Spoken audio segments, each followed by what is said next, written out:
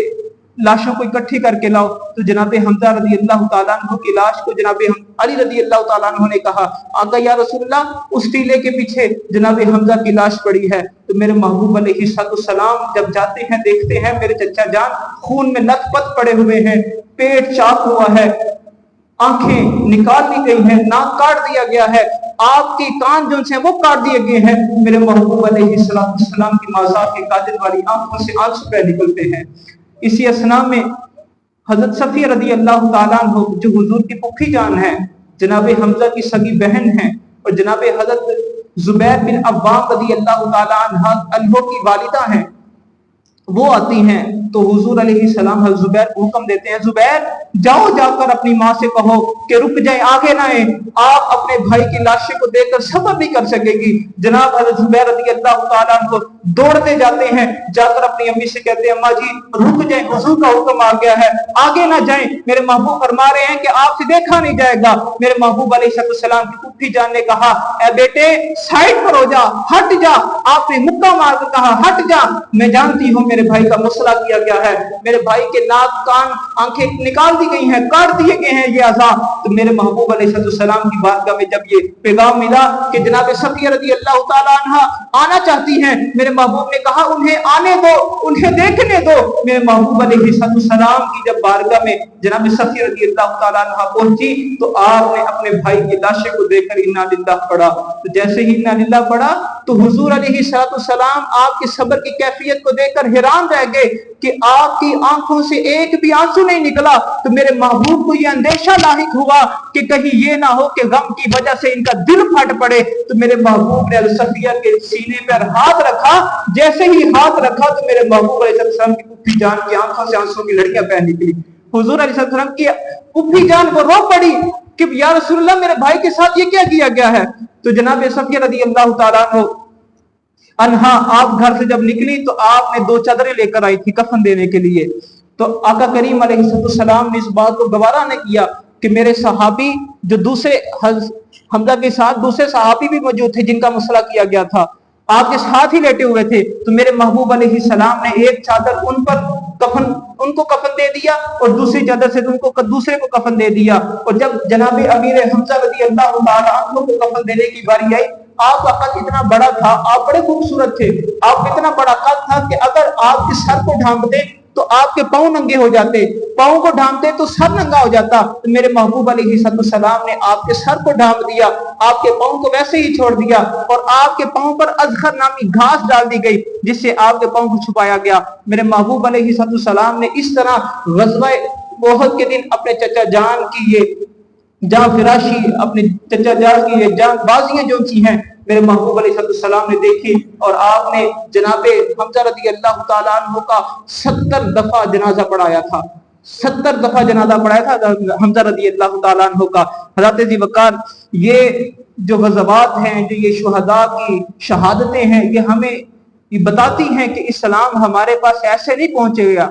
ایسے ہی بنا تکلیف کے ہمارے پاس اسلام نہیں آیا۔ اسلام نے بڑی مشقتیں جھیلی ہیں، بڑی مشقتیں کاٹی ہیں، بڑا کچھ برداشت کیا ہے، بہت کچھ سہا ہے، لیکن آج ہم لوگوں کو کیا ہو چکا ہے؟ ہم لوگ کس ڈگر پر چل رہے ہیں، کس نہج پر چل رہے ہیں، کس رستے پر چل رہے ہیں کہ ہمارے اندر سے احساس ختم ہو گیا ہے، ہر چیز ختم ہو چکی ہے، کسی دوسرے کا احساس ہمارے اندر باقی نہیں رہا۔ جنگ یرموک کا واقعہ اٹھا کر دیکھ لیں، آپ کو پتہ چل جائے گا، حضور کے صحابہ شہید ہو گئے، زخمی ہو گئے ہیں، زمین پر پڑے ہیں، پانی طلب کر رہے ہیں، 7 صحابی اکٹھے پڑے ہوئے ہیں، ان کے اندر ایک باپ ہے، ایک بیٹا ہے، ایک چچا ہے، سارے پڑے ہوئے ہیں ادھر، اور حضور علیہ السلام کی غلامہ جو ان سے ہوتی ہیں وہ پانی پلانے لگتی ہیں پہلے کو۔ حضرت اکرمہ رضی اللہ تعالیٰ عنہ کو جب پانی پلانے لگی، بیٹے کی آواز آتی ہے کہ مجھے پانی پلاؤ، تو حضرت اکرمہ کہتے ہیں کہ جاؤ پہلے اس کو پانی پلاؤ۔ جب اکرمہ رضی اللہ تعالیٰ عنہ کے بیٹے کو پانی پلانے لگتی ہیں، اگلے صحابی کی آواز آتی ہے کہ مجھے پانی پلاؤ، ان کو پانی پلایا جاتا ہے۔ پانی پلانے کی باری جب ان کو آتی ہے، ان کے پاس جب جاتی ہے، چوتھے کی آواز آ جاتی ہے،